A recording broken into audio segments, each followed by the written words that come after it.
Hi, I'm Martie Duncan with a Fuel for Good cooking tip. You know what? Growing up, my mom made a pie just about every day. Whether it was a cobbler, a double crust pie, a turnover, or something else, there was always a pie on the table at our house, and the crust was always made from scratch.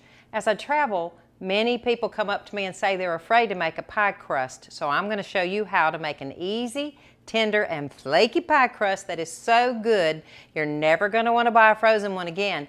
And you can make it up to a week ahead of time. Just store it in the refrigerator until you're ready to use it. You know, pie crust is really just flour, sugar, salt, cold butter, and cold water.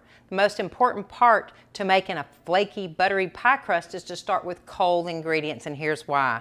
Cold butter and cold water will give off steam as the pie bakes, and it's the steam that creates those multiple flaky layers that we all love. That's also why it's important to pulse your food processor when adding your ingredients rather than running the blade, so the blade doesn't heat and melt the butter. Then you want to add just enough ice cold water, about 3 or 4 tablespoons, until the dough comes together. Now we're going to turn it out onto a floured piece of plastic wrap and shape it into a disc. You want to handle it as little as possible because your hands are warm.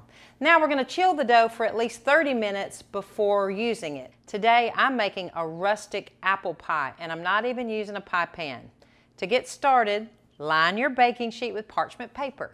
Roll out the dough in your desired shape. You can make it a circle, a square, or a rectangle, whatever you like, and then transfer it to your prepared baking sheet. Put the filling onto the dough, leaving it about 1.5 inch border all the way around. Now the last thing I do before putting it in the oven, I brush the dough with an egg wash, which is really just a beaten egg, and that not only seals the edges, but it helps to give your crust that beautiful golden brown color. Now, top it off with whipped cream, ice cream, or your favorite caramel sauce. You're ready to make your own pie crust from scratch. For this recipe and more cooking tips, go to SpireEnergy.com.